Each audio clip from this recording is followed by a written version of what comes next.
Hello दोस्तों, कैसे हैं आप लोग। एक बार फिर से आप सभी का स्वागत है अपने चैनल HR फॉर यू में नए और लेटेस्ट वीडियो के साथ। तो आज आप लोगों के लिए हम लेकर गए हैं क्लास 10th का चैप्टर नंबर 15 हिंदी। ठीक है, तो बहुत दिनों से कई दिनों से गैप चल रहा था, तो आज आपका फिर आगे शुरू हो चुका है। तो अगर आप चैनल पर नए, चैनल को सब्सक्राइब कर लेंगे, बेल आइकन दबा लेंगे ताकि आने वाली हर वीडियो का नोटिफिकेशन आपको मिलता रहेगा। और एक बात, वीडियो को ज़्यादा से ज़्यादा शेयर कर देंगे ताकि सारे बच्चों को पढ़ने को मिल जाएगा। चलिए हम सीधा पढ़ना शुरू करते हैं। चैप्टर नंबर आपका है 15। चैप्टर का नाम है दीन बंधु निराला। दीन मतलब गरीब, बंधु माने दोस्त, निराला तो दीन बंधु निराला। तो निराला का पूरा नाम है सूर्यकांत त्रिपाठी निराला। क्या नाम है? सूर्यकांत त्रिपाठी निराला इनका नाम है। ये जो थे ना, जिसके लेखक रचनाकार है आचार्य शिवपूजन सहाय। कौन है? आचार्य शिवपूजन सहाय है। ये जो लिखे हैं ना कि दीन बंधु निराला, जो निराला सूर्यकांत त्रिपाठी निराला थे ना, ये दीन यानी गरीबों के बिल्कुल सहयोगी थे। अभी आप दीन बंधु निराला के बारे में पढ़ेंगे तो ये बिल्कुल अपने समाज की बातों को बताई गई है कि एक समाज में एक व्यक्ति ऐसा भी हो सकता है। बिल्कुल इसके चरित्र को चित्रण किया गया है कि ये अपने जीवन काल में कैसे कैसे अपना जीवन यापन किया, इसी तरीके से पढ़ाया गया। ठीक है, तो दीन का अर्थ याद रखेंगे आप, गरीब होता है जिसमें मात्रा दीर्घ ई की होगी ना, तो दीन यानी गरीब, बंधु दोस्त निराला। ठीक है, तो हम सबसे पहले जानेंगे, पूरे कहानी में बताया गया है कि सूर्यकांत त्रिपाठी निराला का जीवन चरित्र, उन्होंने अपना जीवन कैसे यापन किया। यहाँ कह रहा है कि महाकवि रहीम ने लिखा है, महाकवि रहीम ने लिखा है, जो रहीम दिन ही लखे दीन बंधु सम होय। ये सूर्यकांत त्रिपाठी निराला पर बिल्कुल सटीक बैठता है। यहाँ जो रहीम ने लिखा है कि जो रहीम दिन ही लखे दिन बंधु सम होय, ये बिल्कुल निराला पर सटीक बैठता है। यहाँ पर निराला को क्या कहा गया है कि दीन बंधु निराला जो थे वो गरीबों के मसीहा थे, यानी कि गरीबों की सहायता करने में इनको बड़ा मजा आता था, है ना। ये जो सूर्यकांत त्रिपाठी निराला थे ना, वो सचमुच गरीबों के मसीहा थे और गरीबों के लिए लगते लगते ये गरीब के दीन बंधु हो ही गए पूर्ण रूप से, है ना, एक समान हो गए। समस्त संसार में इतना लोकप्रियता दिख पड़ती है वैसा आजकल किसी साहित्यकारों को नहीं मिला। यानी जितनी तरक्की, जितना डेवलपमेंट त्रिपाठी निराला जी के बारे में देखने को मिलता है आज के समाज के, वैसे लेखकों को ऐसा कोई मतलब श्रद्धा मिली ही नहीं। लोग बड़ी श्रद्धा से, और बड़े बड़े धुरंधी महारथी कवि आए, लेखक आए, लेकिन सूर्यकांत त्रिपाठी निराला जैसा नहीं बन पाए। बहुत सारे लोग आए, है ना। कह रहा है कि जीवन काल में ही साहित्य अनुरागियों के लिए आकर्षण केंद्र और श्रद्धा भाजन बन रहे, यानी जिंदा थे तभी लोग उनकी पूजा करते थे, बहुत श्रद्धा से मानते थे उनको लोग। मृत्यु के बाद भी उनका सादर स्मरण करने लगे। इनका व्यवहार ऐसा था कि जब त्रिपाठी जी का, निराला जी का देहांत हो गया, तब भी लोग बिल्कुल संस्कार से और इनको याद किया करते थे। और पुण्यशील के पास विभूतियां आप ही आती है। यार क्या कह रहे हैं, पुण्यशील के पास विभूतियां आप ही आती है, यानी जो लोग पुण्य करने वाले होते हैं उनके पास ही जरूरतमंद लोग आते हैं। और बिल्कुल दीन बंधु से, यानी गरीबों की सहायता करने से बड़ा मतलब इबादत या फिर हम कह लें धर्म कोई नहीं है। वही कह रहा है कि पुण्यशील, इससे बड़ा, गरीबों की सहायता करने से बड़ा पुण्य काम कोई है ही नहीं। निराला सच्चे अर्थ में दीन बंधु थे। दीन बंधु निराला जो थे ना, वो सचमुच सच्चे अर्थ में दीन बंधु थे। जहां सेवा सहायता, यानी लोगों की सेवा करते, और जहां सेवा सहायता में साथ न दे पाते, यानी जरूरतमंद लोग आते हैं इनके पास और जो भी जरूरत का सामान होता है उनको दे देते। अगर कहीं पर कुछ चीज़ न दे पाते तो हमदर्दी जताते, सहानुभूति दे करके ही उनको दिलासा देते। सचमुच त्रिपाठी निराला जो थे वो दीनों के बंधु थे, मित्र थे, दोस्त थे। ये इनके व्यवहार का एक पार्ट था कि ये कैसे थे। ठीक है, अब ये कह रहा है विवेकानंद सोसाइटी, विवेकानंद कलकत्ता में विवेकानंद एक सोसाइटी है। ठीक है, तो वहां सूर्यकांत त्रिपाठी निराला जी वहां भी गए। तो वहां पे क्या था इनका कि विवेकानंद सोसाइटी कलकत्ता में जाकर भोज्य पदार्थ का वितरण करना, यानी जब वहां जाते थे तो भिखमंगों, यानी भिखमंगा का अर्थ वो भिखमंगा नहीं, यानी जो गरीब दीन होते थे ना, उनकी सहायता करते थे, उनको भोजन वितरण किया करते थे, भोजन खिलाया करते थे। प्रतिवर्ष रामकृष्ण मिशन की मतलब के रामकृष्ण मिशन के आयोजना भी, मतलब रामकृष्ण के बारे में लिखने की सबसे पहले त्रिपाठी जी को मिला था, जो कि बहुत सारे लेखकों को नहीं मिलता है। और ये विवेकानंद सोसाइटी में रह करके विविध प्रकार का भोजन कराया करते थे और वहाँ पर जो भी सन्यासी जो होते थे उन सारों के साथ मिल करके वो कार्यक्रम में निराला जी सबको भोजन बांटा करते थे। और निराला जी में एक और खूबी थी कि वे बंगला और अंग्रेजी भाषा जानते थे। और बंगला और अंग्रेजी जानने वाले बंग समाज में, बंगाल कलकत्ता की पृथ्वी धरती पर बंगाल समाज में निराला जी इस तरीके से घुल मिल गए जैसे दूध मिश्री में मिल जाता है, पता ही नहीं चलता। लगा कि ये भी बंगाली है और बंगाली लोग अपनी बंधुओं को जो बंगला बोलने वाला होता है उनमें तुरंत घुल मिल जाते हैं और उनका और ये अंग्रेजी मस्त में पहले से बोलते ही थे। कंगालों को खिलाने में उनकी गहरी लगन देख मुगध लोग जो गरीबों को ये खिलाते थे और अपने पैसों से, किसी के पैसों से नहीं, अपने पैसों से खिलाते थे, तो लोग मुगध रहते थे कि यार इतना पैसा ये लाता कहाँ से। लेकिन याद रखना, आप जितना दूसरों को दोगे ना ईश्वर उतना आपको देगा। और फिर कह रहा है कि समाज को फिर देखते हुए बंगीय समाज में दूध मिश्री की तरह घुल मिल गए थे। स्वाभाविक रीति से बंगाल बोलने वाले व्यक्ति सीधे किसी के बंधु बन जाते हैं, तुरंत ही वे लोग जो होते हैं वो किसी की तरह मित्रता हो जाती है। और वहाँ ये रविंद्रनाथ ठाकुर के गीतों को गाया करते थे और लोग मुग्ध हो जाया करते थे उनको सुन करके। निराला जी जो थे वो रविंद्रनाथ टैगोर जो हमारा राष्ट्रीय गान लिखे जनगण, उनके बारे में उनकी गीतों को गाते और जो भी लोग सुनते थे ना मुग्ध हो जाते थे, प्रसन्न हो जाते थे उनके गीतों को सुन करके। ठीक है, आगे कह रहा है उनका व्यक्तित्व कैसा था। व्यक्तित्व का मतलब आ गया कि शारीरिक बनावट, शरीर का शारीरिक स्ट्रक्चर उनका कैसा था, किस प्रकार के थे, बुद्धि से कैसे थे, हृदय से कैसे थे, शरीर से कैसे थे।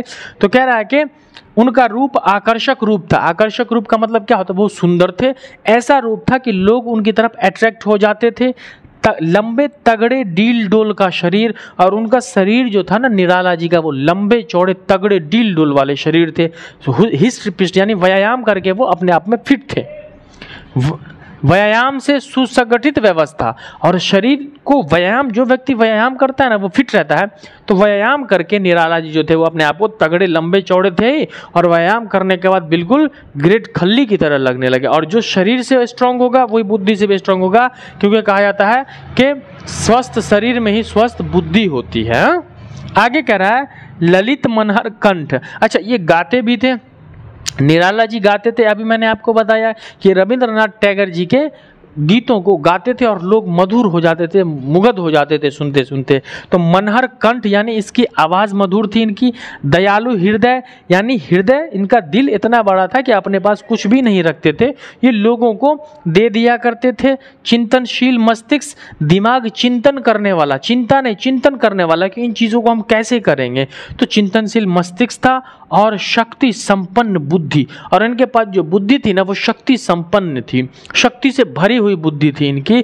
ये जो था वो बड़ी बड़ी लुभानी आंखें भी थी, और आंखें भी बिल्कुल बड़ी बड़ी थी, मतलब हम क्या कहें सनी देओल की तरह बड़ी बड़ी खूबसूरत आंखें थी। और घुंघराले बाल जो थे वो बिल्कुल लट वाले घुंघरालू बाल लगते थे, पतली पतली बाकी उंगलियां आदि, और उनकी उंगली बिल्कुल पतली पतली उंगली थी। यानी शारीरिक स्ट्रक्चर ईश्वर ने इतने प्रेम से, इतने अच्छे अंदाज में बनाया था कि लोग इनकी तरफ अट्रैक्ट हो जाया करते थे, मोहित हो जाया करते थे। ये इनका व्यक्तित्व था निराला जी का, और जैसा व्यक्तित्व जैसा हृदय वैसा ही उनका क्या था, कर्तव्य था। वो अपने ड्यूटी को बिल्कुल अच्छे ढंग से किया करते थे। निराला जी बिल्कुल गरीबों के दीन बंधु थे।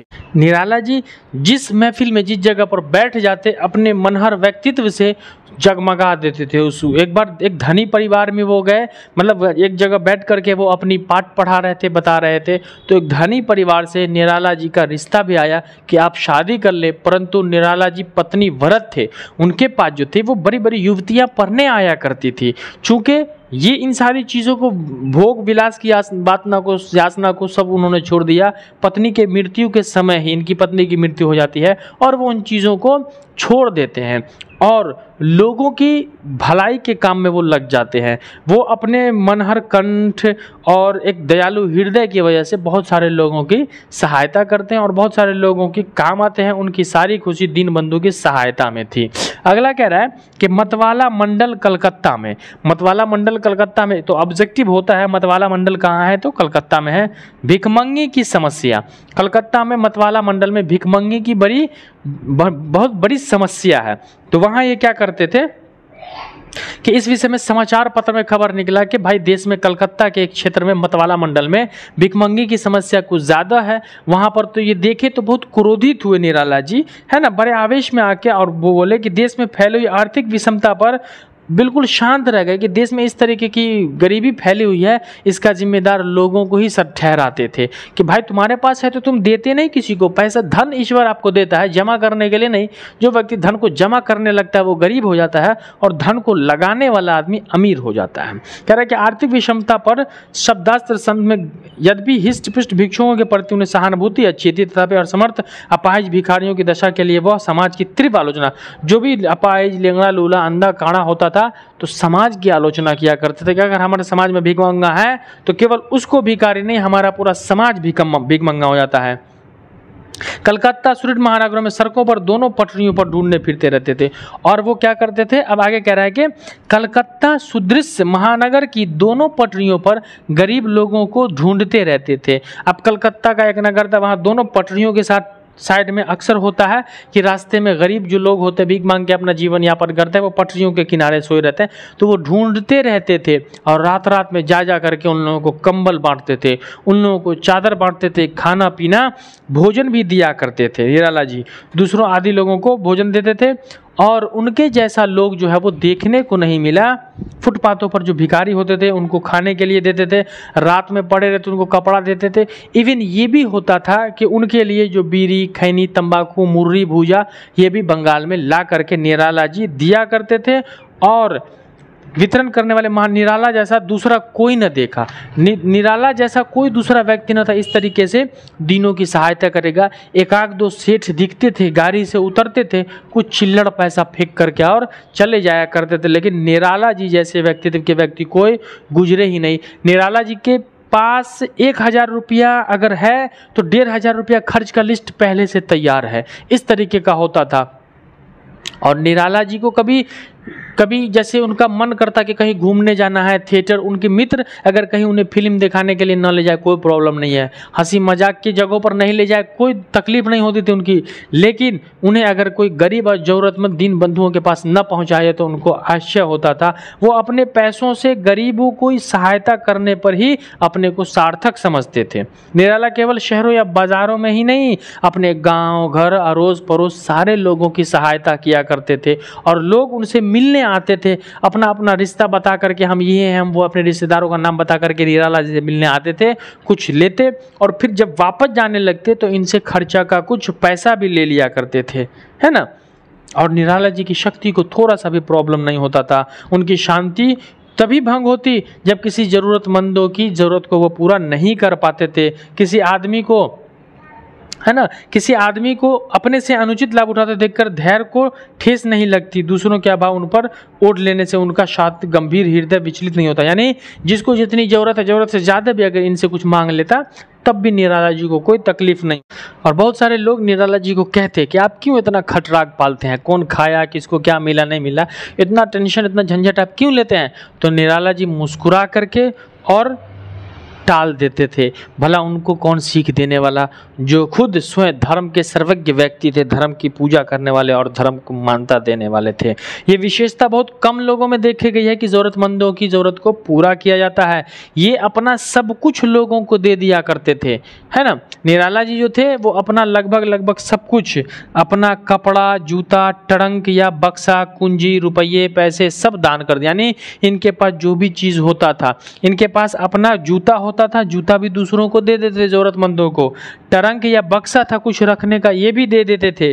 कुंजी यानी पैसा रखने वाला कुंजी जो होता है वो ताला, रुपये, पैसे सब दान कर देते थे। आपने देखा होगा दान यानी ऐसा व्यक्ति जो जूता, कुर्ता, पजामा ये सब दे दे, नहीं देता था, जैसे तैसे अपने आप में रह लेते, लेकिन दूसरों को आराम करने के लिए देते। सुंदर पलंग, सुंदर कुर्सी सब दूसरों को दे दिया, है ना। उसकी सजावट का कभी सपना नहीं देखा कि हमें आराम से अच्छे, लेकिन आज लोग अच्छे गद्दे का सपना देखते हैं। यद्यपि उन्हें मतवाला संपादक के अविरल स्नेह प्रसाद, अच्छे अच्छे कपड़े, तेल फूल, खान पान का अच्छी तरह भोग लिया, तथापि अपनी कमाई के पैसे कभी भोग विलास नहीं, अपनी कमाई से पैसे कभी खुद भोग विलास नहीं किया, कभी खुद नहीं खाए। जो भी पैसा होता था वो दूसरों को दे दिया करते थे। और कलकत्ता छोड़ने के बाद जब वे लखनऊ आए तो लखनऊ आने के बाद उनका व्यक्तित्व यहाँ भी लोग उनको जानते थे, और लखनऊ में आने के बाद भी जब लोग निराला से परिचित थे, इक्के तांगे वाला जो होता था वो भी निराला को आते देख दूसरे सवारी को हटा दिया करता था और इसको बैठा लिया करता था। क्यों? क्योंकि निराला जी जो थे मुँह मांगा रकम दिया करते थे। यहाँ तक कि दुकान वाला भी जितना व्यक्ति था ना, वो अगर 5 रुपए के बिस्किट को 10 रुपया कहता, निराला जी चुपचाप 10 रुपया देते थे, कुछ नहीं बोलते थे। गाँव के सारे लोग इनसे परिचित थे, गाँव के जितने भी लोग थे ना इनसे परिचित थे, और लोगों के लिए तो कल्पतरु थे ही, अपने मित्रों के लिए दोस्त हस्त मुक्त परस्त थे ये। और इनका व्यवहार ऐसे ही था, खुद कोई भूखा आता ना, अपने सामने की थाली खाए, भोजन की थाली भी उनको दे दिया करते थे। इवन अपना कपड़ा, अपना वस्त्र, जूता, चप्पल, सारी चीज़, जेब का पैसा तक लोगों को दे देते थे। और ऐसा था निराला जी का जीवन। दीनबंधु निराला यानी सूर्यकांत त्रिपाठी निराला का जीवन यही था। वो किसी भी समाज में दूध मिश्री की तरह घुल मिल जाते थे। यहीं पर आपका चैप्टर हो जाता है ख़त्म। यही था दीनबंधु निराला। ये निराला जी का चरित्र चित्रण था। जो खास बातें थी समझाने के लिए मैंने यहाँ लिख दी, और जो बातें थी मैंने आपको बता दी। अब इसमें कोई ऑब्जेक्टिव भी होगा तो आप बना लोगे। निराला को दीनबंधु क्यों कहा गया? क्योंकि वो दीन दुखियों की सहायता करते थे। निराला संबंधी बातें लोगों को अतिरंजित क्यों मालूम पड़ती थी? निराला के संबंधी अगर आप कहते कि वो उसने अपना जूता किसी को दे दिया, कोई मानेगा? इसको लोग अचरंजित मान पड़ते कि नहीं यार, हो ही नहीं सकता, लेकिन निराला सचमुच ऐसा करते थे। अब इसके बाद भी अगर आपको चैप्टर, मुझे उम्मीद है जहाँ तक क्या आपको ये समझ में आ गया होगा, चैप्टर पूरा समझ में आ गया होगा, ऑब्जेक्टिव भी क्लियर हो जाएगा। इसके बावजूद अगर किसी तरीके का कोई प्रॉब्लम है तो आपके लिए कमेंट सेक्शन खुला हुआ है, आप कमेंट कर दें। और कितने बच्चे नए आए हैं वो कमेंट करके हमें बता देंगे कि सर हम आ चुके हैं आपके चैनल पर, हमारा पढ़ाई हो रहा है। तो चलिए अगले वीडियो के लिए आप इंतज़ार में रहिए। हर दिन आपको एक वीडियो मिलता रहेगा। तो दीजिए अपने हसन सर को इजाज़त। मिलते हैं हम अगले क्लास में इसी हंसी खुशी और मस्ती के साथ। तब तक के लिए जय हिंद, वंदे मातरम।